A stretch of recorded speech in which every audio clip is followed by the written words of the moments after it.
Hello guys! I am Karina and welcome back to my YouTube channel. And for this video ay samahan nyo ako na i-product review itong sterilizer na ginagamit ko para sa feeding bottle ng aking baby. At hindi na nga natin patatagalin, umpisahan na agad natin to.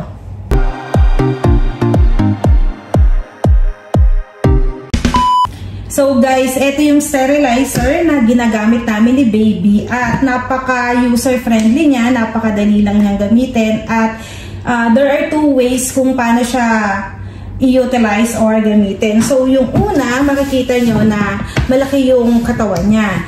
So, ayan. So, ayan, nabubuhat siya. At ayan dito. Kasi guys, pwede siyang gamitin ng as a whole, buo. At pwede rin naman, kung maliliit lang yung mga items na i-sterilize nyo, ay pwede naman na ganito lang siya. Ayan. So, usually, ginagamit ko siya as a whole. Ayan, iikot natin. Ang switch niya ay ito. Ito, nasa likod yung switch niya. On at off. At ito yung plug niya na hindi siya natatanggal. At ganito yung plug niya, tatluhan. Ayan. So, usual naman to sa UAE. Pag inangat siya, dito sa portion na to, hanggang dito nilalagay yung tubig. At may nakalagay naman siya na 120 ml at saka 80 ml. So, kung gaano nyo katagal gustong sterilize ay depende sa water level na ilalagay nyo. So, ako usually ay 120 ml yung inilalagay ko dito.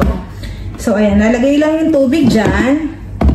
And then, dito sa body niya, hinanda ko na nga pala yung mga bote na sterilize. At, ayun lang, ilalagay lang dito yung mga bote na gusto nyong sterilize. At, dito naman sa upper portion niya, dito sa, ayan, dito sa kanyang tray, ay, dito ko naman usually inilalagay itong mga takip at nipple ng feeding bottle ni baby. So, kapag naisalansan ko na siya dito, yan, so naisalansan ko na siya dito, ay tatakpan ko na siya. At wait lang guys, nakalimutan ko kung lagyan ng tubig. Yung tubig na ginagamit ko ay mineral water din. At kapag naka-organize na yung mga feeding bottle sa loob, ay ready na siya. Kailangan lang siyang i-plug. At meron pa siyang isang switch dito. Ayan o, itong may ilaw. So ayan, naka-on na siya.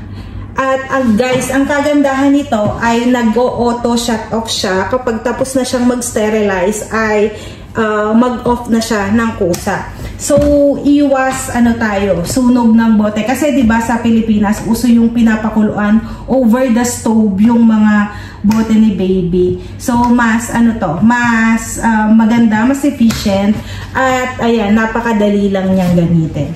So guys, kung kayo ay first time mom na katulad ko ay pwede nyong i-consider na gumamit ng ganitong sterilizer.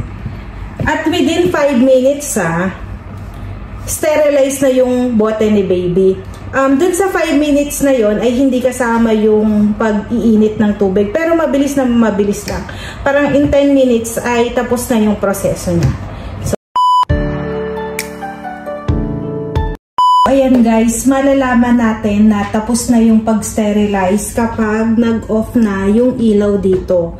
At alam nyo ba na mananatiling sterile or malinis yung feeding bottle after 24 hours as long as after ng sterilization ay hindi siya bubuksan. So, ganyan lang siya. Halimbawa, kapag sa gabi, nag-sterilize kayo at nakatulugan nyo na.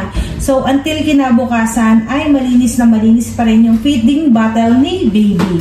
At ito nga, i-share ko sa inyo yung after na gamitin ito.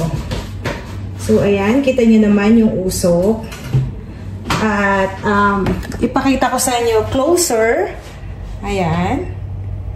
Masasabi niya talaga na nalinis yung bote ni baby. So, mainit siya guys mag-ingat kayo. Ayan o. Oops, super hot. Diba? So, ayan guys, that's it for this vlog, and sana ay nakatulong itong video ito sa pagpili nyo ng sterilizer, lalo na kung kayo ay first time mom na katulad ko, ay mai-consider nyo din na gumamit ng ganitong brand kasi napakadali lang niyang gamitin. And that's it for my vlog. Thank you for watching my video at ingat po kayo.